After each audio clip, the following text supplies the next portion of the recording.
ಬೆಳ್ಳಿಗೆರೆ ಗ್ರಾಮ ನಮ್ಮದು ದೊಡ್ಡೇರಿ ಗ್ರಾಮ ಪಂಚಾಯತಿ ಮೆಂಬರ್ ನಾವು ಮಾಜಿ ಅಧ್ಯಕ್ಷರು.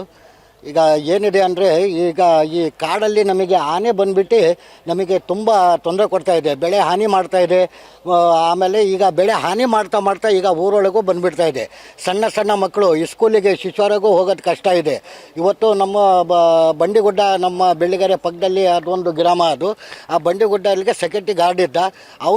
ಅವನು ಡ್ಯೂಟಿ ಮುಗಿಸ್ಕೊಂಡು ಮನೆಗೆ ಬರಬೇಕಾದ್ರೆ ಅವನಿಗೆ ಬೆನ್ನತ್ತಿ ಆನೆ ಹಿಡಿದುಬಿಟ್ಟು ಅವನಿಗೆ ಜೀವ ತೆಗೆದುಬಿಟ್ಟಿದೆ. ಪೂರಾ ಮೂಳೆ ಎಲ್ಲ ಬುಕ್ನಿ ಮಾಡಿದೆ. ಅದು ಶವ ಆಗಿ ಅವನು ಬಿದ್ದಿದ್ದ. ಅದು ಕೆಲವು ನಮ್ಮ ಗ್ರಾಮಸ್ಥರು ಎಲ್ಲರೂ ನೋಡಿದ್ದಾರೆ. ಈ ಆನೆ ಬಂದು ಈಗ ಆನೆ ಫೋಟೋನೂ ಸತ ನಾವು ಹಾಕಿದ್ದೀವಿ. ಅದು ಈಗ ಅದನ್ನು ನಮ್ಮ ಶಾಸಕರ ಗಮನಕ್ಕೆ ತೊಗೊಂಬಂದು ನಾವು ಶಾಸಕರ ಮಗ ಇದು ಬಡ ಕುಟುಂಬದ್ದು ಜೀವ ಹಾನಿ ಆಗಿದೆ. ಸತ್ತೇ ಹೋಗಿದ್ದಾನೆ ಆ ಮನುಷ್ಯ. ಅವರಿಗೆ ಒಂದು ಹೆಣ್ಮಗು ಇದೆ. ಅವನ ಹೆಂಡತಿಗೆ ಏನೋ ಬೇರೆ ಕೂಲಿ ಮಾಡೋಕ್ಕೂ ನಿರೀಶಕ್ತಿಗಳು. ಅವರು ಆ ಸೆಕ್ಯೂರಿಟಿ ಗಾರ್ಡ್ ಆ ಸಂಬಳ ತೊಗೊಂಡು ಬದುಕ್ತಾ ಇದ್ದವನು. ನಾವು ಈ ಹೊಲದಲ್ಲಿ ಹೋಗಿ ನಾವು ತೋಟಕ್ಕೆ ಹೋಗಿ ಬರೋದು ಕಷ್ಟ ಆಗಿದೆ. ಸಣ್ಣ ಸಣ್ಣ ಮಕ್ಕಳು, ಸ್ಕೂಲ್ ದೂರ ಇದೆ, ಶಿಶುವರ ದೂರ ಇದೆ. ತೊಗೊಂಡೋಗಿ ನಾವು ಈ ಆನೆ ಅನ್ನೋದು ತೊಗೊಂಡು ಹೋಗೋಕ್ಕೂ ಬಿಡ್ತಾ ಇಲ್ಲ, ನಮಗೆ ಬರೋಕ್ಕೂ ಬಿಡ್ತಾ ಇಲ್ಲ. ಈ ಥರ ನಮಗೆ ಹಗಲತ್ತೂ ಬಂದುಬಿಡ್ತಾ ಇದೆ. ನೈಟ್ ಹೊತ್ತಂತೂ ನಾವು ತಲೆ ಹಾಕಂಗಿಲ್ಲ ಹೊರಗಡೆ. ಈ ಥರ ಊರೊಳಗೆ ಬಂದು ಆನೆ ದಾಂಧಲೆ ಮಾಡ್ತಾ ಇದೆ. ನಮ್ಮ ಶಾಸಕರ ಗಮನಕ್ಕೆ ತೊಗೊಂಬಂದಿದ್ದೀವಿ. ಈಗ ಅವನು ಸತ್ತನಂಥ ವ್ಯಕ್ತಿಗೆ ನಮ್ಮ BK ಸಂಗಮೇಶ್ ಅವರು ಗಮನಕ್ಕೆ ತಂದು, ಅವರು ಬೆಂಗಳೂರಲ್ಲಿ ಎಮರ್ಜೆನ್ಸಿ ಕೆಲಸ ಇರೋದ್ರಿಂದ ಅವರು ಮಗ BK ಸಂಗಮೇಶ್ ಅವ್ರ ಮಗ ಗಣೇಶ್ ಅವರು ಬಂದು ಅವರು ಮತ್ತೆ DFಗೆ ಜೊತೆಲಿ ಕರ್ಕೊಂಬಂದು ಆ ಸತ್ತಂಥ ಪರಿವಾರಕ್ಕೆ ಒಂದು 20 ಲಕ್ಷ ಪರಿಹಾರ ಅವರಿಗೆ ಸರ್ಕಾರಕ್ಕೆ ಮನವಿ ಮಾಡಿ ಅವರಿಗೆ ಕೊಡಂಗೆ ಮಾಡಿದೆ. ನಮ್ಮ DF ಸಾಹೇಬರು ನಮ್ಮ BK ಸಂಗಮೇಶ್ ಅವ್ರ ಮಗ ಬಂದು ರಾತ್ರಿ 2 ಗಂಟೆ ರಾತ್ರಿಗೆ ಅವರು ಬಗೆಹರಿಸಿ ಪರಿಹಾರ ಈ ಥರ ನಾವು ಮಾಡ್ತೀವಿ ಅಂತ ಘೋಷಣೆ ಮಾಡಿದ್ದಾರೆ. 20 ಲಕ್ಷ ರೂಪಾಯಿ ಘೋಷಣೆ ಮಾಡಿದ್ದಾರೆ. ಇನ್ನೊಂದು ಮನವಿ ನಮ್ಮದು ಏನಪ್ಪ ಅಂದರೆ, ಆ ಆನೆ ಇರೋ ಅಂಥ ಕಾಡು, ದೊಡ್ಡ ಕಾಡಲ್ಲಿ ನಮ್ಮದು ಇರೋ ಸುತ್ತಮುತ್ತ ಬರೀ 20 ಕಿಲೋಮೀಟ್ರ್ ಒಳಗೇ ಕಾಡಿರೋ ಸಣ್ಣ ಕಾಡು. ಆ ಕಾಡಲ್ಲಿ ಒಂದು 2 ಕಿಲೋಮೀಟ್ರ್ ದೂರ ಹೋದರೆ 1 ಕಿಲೋಮೀಟ್ರ್ ಸ್ಕೂಲ್ ಇದೆ. ಈ ಸ್ಕೂಲಿಗೂ ಹೋಗಂಗಿಲ್ಲ ಮಕ್ಕಳು, ಸಣ್ಣ ಶಿಶಾರಕ್ಕೂ ಬಿಡೋಂಗಿಲ್ಲ. ಈ ಆನೆ ಪದೇ ನಮ್ಮ ಊರು ಸುತ್ತಮುತ್ತನೇ, ಇಲ್ಲಿಂದ ಬಿಟ್ಟರೆ ಸಣ್ಣ ಊರು 2 ಕಿಲೋಮೀಟ್ರಿಗೆ ಊರಿದೆ. ಆ ಊರಿಗೆ ನಾವು ಹೋಗಕ್ಕೆ ಬಿಡ್ತಾ ಇಲ್ಲ. ಸ್ಕೂಲಿಗೆ ಮಕ್ಕಳಿಗೆ ಕಳ್ಸೋಕ್ಕಾಗ್ತಾ ಇಲ್ಲ. ಇದು ನಮ್ಮ ಶಾಸಕರ ಗಮನಕ್ಕೆ ತೊಗೊಂಬನ್ನಿ. ನಮ್ಮ ಶಾಸಕರು ಮನವಿ ಮಾಡಬೇಕು ನಮ್ಮ ಸರ್ಕಾರಕ್ಕೆ. ಈ ಆನೆ ತೊಗೊಂಡೋಗಿ ಆ ದೊಡ್ಡ ಕಾಡು ಬಂಡೀಪುರ ಅಂತ ಕಾಡಿಗೆ ತೊಗೊಂಡೋಗಿ ಆನೆ ಸ್ಥಾನಾಂತರ ಮಾಡಬೇಕು ಸರ್. ಅಷ್ಟೇ ನಮಗೆ. ನಮ್ಮ ಆನೆ ಹೋದ್ರೇ ನಮಗೆ ಪರಿಹಾರ. ಇಲ್ಲ ಅಂದರೆ ಜೀವಹಾನಿ ತುಂಬ ಮಾಡ್ತಾ ಇದೆ. ಒಬ್ಬನಿಗೆ ಸಾಯಿಸಿದೆ. ಇದು ನಮ್ಮ ಊರು, ನಮ್ಮ ಕಾಡು ಬಿಟ್ಟು ಹೋಗ್ತಾರೆ. ದೊಡ್ಡ ಕಾಡಲ್ಲ, ಅದು ಸಣ್ಣ ಕಾಡು. ನಮ್ಮ ಗ್ರಾಮದಲ್ಲಿ ಈಗ ನಾವು 80 ವರ್ಷದಿಂದ ನಾವು ಅಲ್ಲಿ ಬದುಕ್ತಾ ಇದ್ದೀವಿ. ಅಲ್ಲಿ ಅದೇ ಕಾಡಲ್ಲಿ ಜೀವನ ರೈತರಾಗಿ ಒಂದು ಬೆಳೆ ಮಾಡ್ಕೊಂಡು, ಸಣ್ಣ ಪುಟ್ಟ ಬೆಳೆ ಮಾಡ್ಕೊಂಡು ನಾವು ಬದುಕ್ತಾ ಇದ್ದೀವಿ. ಅದನ್ನೇ ನಮ್ಮದು ಬದುಕು. ನಾವು ರೈತರು, ಸಣ್ಣ ಪುಟ್ಟ ರೈತರು. ಈ ಆನೆ ಬಂದು ಅದನ್ನು ನಾಶ ಮಾಡ್ತಾ ಇದೆ. ನಮ್ಮ ಮಕ್ಕಳಿಗೂ ಸ್ಕೂಲಿಗೆ ಹೋಗೋಕ್ಕೆ ಬಿಡ್ತಾ ಇಲ್ಲ, ಶಿಶುವರಿಗೆ ತೊಗೊಂಡು ಹೋಗೋಕ್ಕೂ ಬಿಡ್ತಾ ಇಲ್ಲ. ಈ ಆನೆ ತೊಗೊಂಡೋಗಿ ನಮಗೆ ದೊಡ್ಡ ಕಾಡಿಗೆ ತೊಗೊಂಡೋಗಿ ಬಿಡಲಿ. ನಮ್ಮ ಶಾಸಕರಿಗೆ ಧನ್ಯವಾದಗಳು. ಅವ್ರು ತುಂಬ ನಮಗೆ ಸಹಕಾರ ಕೊಡ್ತಿದ್ದಾರೆ. ನಮ್ಮ ಶಾಸಕರ ಮಗ ಮತ್ತು ನಮ್ಮ ಶಾಸಕರು ಈಗ ಫಾರೆಸ್ಟ್ ಇಲಾಖೆನವರಿಗೆ ಅವರಿಗೂ ಮನವಿ ಮಾಡಿದ್ದಾರೆ. ಇದು 1 ತಿಂಗಳು ಟೈಮ್ ಕೊಟ್ಟಿದ್ದಾರೆ ನಮ್ಮ ಫಾರೆಸ್ಟ್ ಇಲಾಖೆನವರು. ಆ 1 ತಿಂಗಳ ಒಳಗೆ ಆ ಆನೆ ಸ್ಥಳಾಂತರ ಮಾಡಿ ಅದು ಸಣ್ಣ ಕಾಡಿಂದ ದೊಡ್ಡ ಕಾಡಿಗೆ ತೊಗೊಂಡೋಗಿ ಬಿಡ್ತೀವಿ ಅಂತ ಹೇಳಿ ನಮ್ಮ ಶಾಸಕರ ಮುಂದೆ, ಅವ್ರ ಮಗನ ಮುಂದೆ ಅವರು ಮಾತು ಕೊಟ್ಟಿದ್ದಾರೆ. ನಮಗೆ ಈ 1 ತಿಂಗಳ ಒಳಗೆ ಅವರು ಮಾಡಿಲ್ಲ ಅಂದರೆ ಮತ್ತೆ ನಮ್ಮ ಶಾಸಕರು ಸಹಕಾರ ತಗೊಂಡು ನಾವು ಮತ್ತೆ ಧರಣಿ ಕೂತಿ ಇದನ್ನು ನಾವು ತುಂಬ ಇದು ಮಾಡಬೇಕಾಗತ್ತೆ ಸರ್. ಅವರು ಈಗ ಮೇಲ್ಮಟ್ಟದೊಳಗೂ ನಾವು ಇದು ಮಾಡಬೇಕಾಗತ್ತೆ. ನಮ್ಮ ಹೆಸರು ಆಗಾ ಶರೀಫ್, ಬೆಳ್ಳಿಗೆರೆ ಗ್ರಾಮ, ದೊಡ್ಡೇರಿ ಗ್ರಾಮ ಪಂಚಾಯತಿ ಮೆಂಬರ್. ನಿನ್ನೆ ಸಂಜೆ ಸುಮಾರು ಒಂದು 7:30-8 ಗಂಟೆಗೆ ಬಂಡಿಗುಡ್ಡ ಅನ್ನೋ ಗ್ರಾಮ ಇದೆ. ನಮ್ಮ ಬೆಳ್ಳಿಗೆರೆ ಗ್ರಾಮದ ಪಕ್ಕದಲ್ಲೇ ಬಂಡಿಗುಡ್ಡ ಅನ್ನೋ ಗ್ರಾಮ, ನಮ್ಮ ಪಕ್ಕದ ಗ್ರಾಮನೇ ಅದು. ಅಲ್ಲಿ ಬಂದು ಒಬ್ಬ ಸೆಕ್ಯೂರಿಟಿ ಗಾರ್ಡ್, ಅಂದರೆ VSL ಮೈನ್ಸ್ ಇರೋದ್ರಿಂದ ಅಲ್ಲಿ ಒಬ್ಬರು ಸೆಕ್ಯೂರಿಟಿ ಗಾರ್ಡ್ ಅಂತೇಳಿ ಒಂದು 2-3 ಜನ ಕೆಲಸ ಮಾಡ್ತಾರೆ. ಅದು ಕಾಡು ಮೈನ್ಸ್ ನಿಂತಿದೆ. ಅದು ಈಗ ಅದನ್ನು ಕಾವಲಿಗೋಸ್ಕರ ಒಂದು 2-3 ಜನ ಗಾರ್ಡು ಕಾಂಟ್ರಾಕ್ಟ್ ಬೇಸಿಕಲ್ಲಿ ಕೆಲಸ ಮಾಡ್ತಿದ್ದಾರೆ. ಅದರಲ್ಲಿ ಕುಮಾರ್ ಅಂತ ಒಬ್ಬ 53 ವರ್ಷ, ಅವನು ಸುಮಾರು 8-8:30 ಇದು ಡ್ಯೂಟಿಯಿಂದ ಮನೆಗೆ ಊಟಕ್ಕೆ ಬಂದಿದ್ದಾನೆ. ಅವ್ರದ್ದು ಡ್ಯೂಟಿ 9:30-10 ಗಂಟೆ ಇರ್ಬೋದೇನೋ. ಊಟ ಮಾಡ್ಕೊಂಡು ಮತ್ತೆ ಹೋಗೋಣ ಅಂತ ಬಂದಿದ್ದಾನೆ. ಅವನ ಪಕ್ಕದಲ್ಲಿ ಆನೆ ನೋಡ್ಕೊಂಡಿದೆ ಅವನ್ನ. ಇವನು ಆನೆ ನೋಡ್ಕೊಂಡಿಲ್ಲ.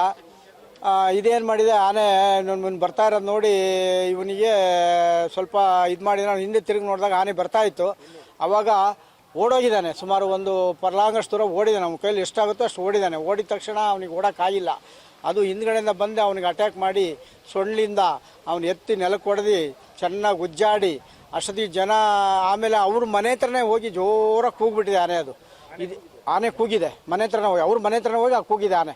ಆವಾಗ ಇದೇನು ಆನೆ ಕೂಗ್ತಾ ಇದೆಯಲ್ಲ ಅಂತೇಳಿ ಎಲ್ಲ ಅಲ್ಲಿ ಸುತ್ತಮುತ್ತ ಎಲ್ಲ ಗ್ರಾಮದ ಮನೆಗಳ ಜನ ಏನು ವಾಸ ಇದ್ರು ಅವರೆಲ್ಲ ಬಂದು ನೋಡಿದರು. ನೋಡಿಬಿಟ್ಟು ಆನೆ ವಿಚಾರ ನೋಡಿದ್ರು, ಆನೆ ಓಡಿಸ್ಬೇಕು, ಆನೆ ಇದು ಮಾಡಬೇಕು ಅಂತ ಎಲ್ಲರ ಗಮನ ಆನೆ ಕಡೆ ಇತ್ತು. ಇಲ್ಲಿ ಸತ್ತಿರೋನ ಕಡೆ ಗಮನ ಇಲ್ಲ. ಆಮೇಲೆ ಅವನ ಸ್ನೇಹಿತ ಇನ್ನೊಬ್ಬ ಸೆಕ್ಯೂರಿಟಿ ಗಾರ್ಡು ಅವರು ಡ್ಯೂಟಿಗೆ ಹೋಗ್ಬೇಕಾಯಿತು. ಡ್ಯೂಟಿಗೆ ಹೋದಾಗ ಹೋಗೋ ದಾರಿಯಲ್ಲಿ ಒಂದು ಚಪ್ಪಲಿ ಬಿದ್ದಿತ್ತು. ಇದು ಯಾರ್ದು ಚಪ್ಪಲಿ ಅಂತ ಚಪ್ಪಲಿ ನೋಡಿದ್ದಾನೆ. ಆಮೇಲೆ ಛತ್ರಿ ಬಿದ್ದಿತ್ತು, ಛತ್ರಿ ನೋಡಿದ್ದಾನೆ. ಆಮೇಲೆ ಈ ಕಡೆ ತಿರುಗಿ ನೋಡಿದಾಗ ಈ ಒಂದು ಬಾಡಿ ಬಿದ್ದಿತ್ತು. ಬಾಡಿ ಬಿದ್ದಾಗ ಇವನು ಕುಮಾರ ಸೆಕ್ಯೂರಿಟಿ ಗಾರ್ಡ್, ನಮ್ಮ ಸೆಕ್ಯೂರಿಟಿ ಗಾರ್ಡ್ ಕುಮಾರ ಅಂತೇಳಿ ಅವನಿಗೆ ಕನ್ಫರ್ಮ್ ಆಯಿತು. ತಕ್ಷಣ ಮನೆಗೆ ಹೋದ. ಮನೆಗೆ ಹೋಗಿ ಅವ್ರ ಮನೆ ಹೆಂಡತಿ ಹತ್ರ ಮಾತಾಡ್ದ, ಹಿಂಗೆ ನಿಮ್ಮ ಯಜಮಾನ್ ಹಿಂಗೆ ಆಗಿದೆ ಅಂತೇಳಿ. ಅಷ್ಟೊತ್ತಿಗೆ ಎಲ್ಲ ಜನ ಎಲ್ಲ ಸೇರಿಕೊಂಡು ನಾವು ಅಲ್ಲಿ ಗ್ರಾಮಸ್ಥರು ಏನು ಮಾಡಿದರು, ಅರಣ್ಯಾಧಿಕಾರಿಗಳಿಗೆ, ಪೊಲೀಸ್ ಅಧಿಕಾರಿಗಳಿಗೆ, ಶಾಸಕರಿಗೆ ಎಲ್ಲರಿಗೂ ಫೋನ್ ಮಾಡಿ ಎಲ್ಲರನ್ನೂ ಆ ಟೈಮಲ್ಲಿ ಕರೆಸ್ಕೊಂಡ್ವಿ.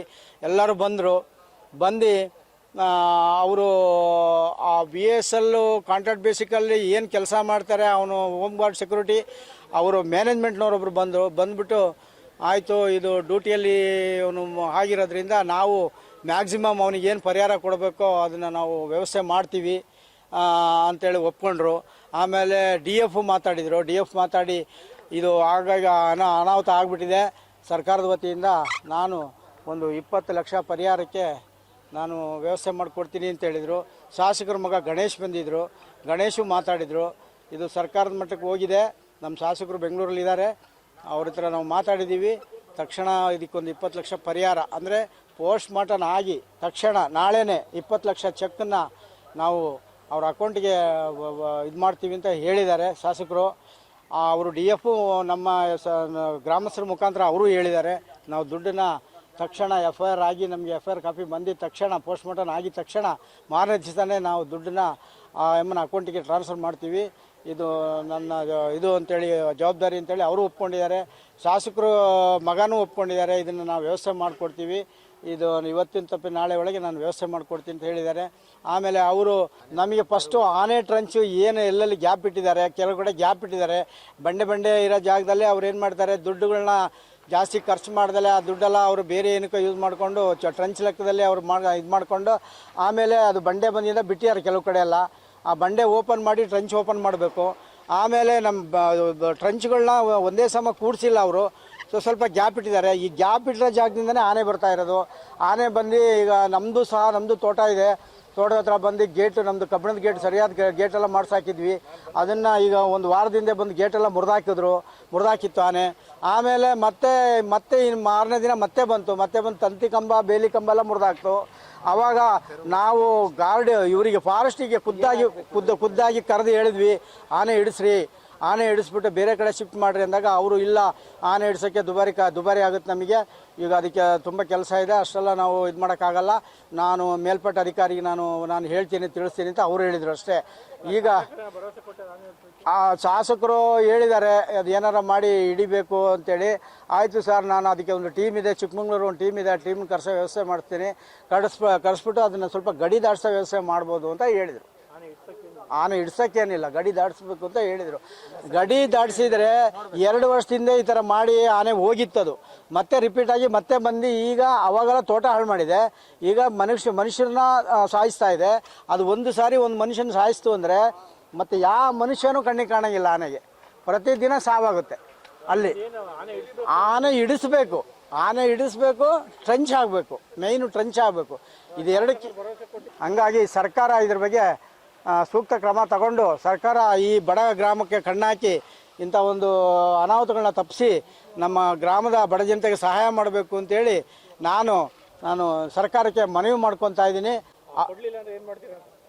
ಅವರು ನಾವು ಅದೇ ಈಗ ಅವರು ಹೇಳಿದ್ದಾರೆ, ನಾವು ನಮಗೊಂದು 2 ವಾರ ಬೇಕಾಗುತ್ತೆ ಅದನ್ನು ಆನೆನ ಬೇರೆ ಕಡೆ ಇದು ಮಾಡೋಕ್ಕೆ ಓಡಿಸೋಕ್ಕೆ, ಅದಕ್ಕೆ ಟೀಮೆಲ್ಲ ಕರೆಸ್ಬೇಕಾಗುತ್ತೆ, ಸ್ವಲ್ಪ ಪ್ರೋಸೆಸ್ ಲೇಟ್ ಆಗುತ್ತೆ, 1 ತಿಂಗಳವರೆಗೂ ಆಗುತ್ತೆ, ಹಂಗಾಗಿ ಕರೆಸಿ ಮಾಡ್ತೀವಿ ಅಂತ ಹೇಳಿದ್ದಾರೆ. ಮಾಡಲಿಲ್ಲ ಅಂದರೆ ಈಗ ನಾವು ಗ್ರಾಮಸ್ಥರೇ ಏನಾರು ಒಂದು ಇದು ಮಾಡ್ಕೋಬೇಕು ಅಂತ ಇದ್ದೀವಿ. ಆನೆನ ಅಕಸ್ಮಾತ್ ನಾವು ಕಾಯಕ್ಕಾಗಲ್ಲ, ಕಾಯಕ್ಕಾದರೆ ಅಕಸ್ಮಾತ್ ನಮ್ಮನ್ನು ಬಿಡಲ್ಲ. ಅದು ಸರ್ಕಾರನೇ ಇದಕ್ಕೆ ಕ್ರಮ ತಗೋಬೇಕು. ಇಲ್ಲಾಂದರೆ ನಾವು ಇಡೀ ಗ್ರಾಮಸ್ಥರು ಬಂದು DF ಆಫೀಸ್ ಮುಂದೆ ಧರಣಿ ಕೂರಕ್ಕೆ ನಾವು ಮಾತಾಡೋ ತೀರ್ಮಾನ ತಗೋಬೇಕಾಗುತ್ತೆ. ಸರ್ಕಾರಕ್ಕೆ ಎಚ್ಚರಿಕೆ ಕೊಡೋಕ್ಕೆ ನಾವು ಧರಣಿ ಕೊಟ್ಟು ಹೋರಾಟ ಮಾಡೋಕ್ಕೆ ನಾವು ನಮ್ಮ ಗ್ರಾಮಸ್ಥರೆಲ್ಲ ಮಾತಾಡ್ಕೊಂಡು ನಾವು ಮುಂದಿನ ವ್ಯವಸ್ಥೆ ಮಾಡೋಕ್ಕೆ ತೀರ್ಮಾನ ತಗೊಂಡಿದ್ದೀವಿ. ನಮ್ಮ ಮನೆಯವರು ಡ್ಯೂಟಿಗೆ ಹೋದ್ರಪ್ಪ ಊಟ ಮಾಡ್ಕೊಂಡು, ಮಗಳು ಫೋನ್ ಮಾಡಿದ್ದಾರೆ ಅಂತ ಅಂದ್ಬಿಟ್ಟು ಬಂದರು ಮೊಮ್ಮಗನ ಕೈ ಕೊಡೋಕ್ಕೆ. ಅಷ್ಟೊತ್ತಿಗೆ ಆನೆ ಬಂದು ಓಡಿಸ್ಕೊಬಂದು ಗುದ್ಬಿಟ್ಟು 8:30 ಮನೇಲಿದ್ರು ಹಾಂ ಇಲ್ಲ ಡ್ಯೂಟಿಲಿದ್ದರು. ಅದೇ ಮನೆಯಲ್ಲಿ ಎಷ್ಟೊತ್ತಿಗೆ ಬಂದ್ರು, ಎಷ್ಟೊತ್ತಿಗೆ ಹೋದ್ರು? ಡ್ಯೂಟಿಗೆ 7:30 ಹೋದ್ರು ಇಲ್ಲಿಂದ. ಮಗಳು ಫೋನ್ ಮಾಡಿದ್ರು ಅಂತ ಬಂದರು, 8 ಗಂಟೆಗೆಲ್ಲ ಮನೆಗೆ ಬಂದರು. ಅಲ್ಲಿಂದ ಬರೋಷ್ಟಿಗೆ ಅಲ್ಲಿಂದನೇ ಆನೆ ಗುದ್ಬಿಟ್ಟೈತಿ. ಡ್ಯೂಟಿ ಏನು ಕೆಲಸ ಮಾಡ್ತಿದ್ರು? Duty security duty. ಎಷ್ಟು ವರ್ಷದಿಂದ ಮಾಡ್ತಾ ಇದ್ರು? 25 ವರ್ಷ ಮಾಡಿದ್ದಾರೆ. ಇತ್ತು 3 ವರ್ಷ, ಒಂದು 3 ತಿಂಗಳಿಂದ ಬಂದೈತಿ ಆನೆ. ಬರ್ತೈತಿ ಆನೆ ಬರ್ತೈತಿ. ಮನೆ ತವನೇ ಬಂದು ನಿಂತ್ಕೊತೈತಿ. ಹಾಂ, ಒಬ್ಬಳೇ ಅವರು ಏನಿಲ್ಲ, ಕೂಲಿ ಕೆಲಸ. ನಾವು ಏನೂ ಇಲ್ಲ ನಮಗೆ. ನಮ್ಮ ಮನೇಲಿ 25 ವರ್ಷದಿಂದ ಕೆಲಸ ಮಾಡ್ತಾರೆ, ಅಲ್ಲೇ ಮಾಡ್ತಾಯಿದ್ರು. ಯಾವತ್ತೂ ಈ ರೀತಿ ಆಗಿರ್ಲಿಲ್ಲ. ಯಾವತ್ತೂ ಈ ರೀತಿ ಆಗಿದ್ದಿಲ್ಲ. ನನ್ನ ಹೆಸರು ಶಾಂತಮ್ಮ.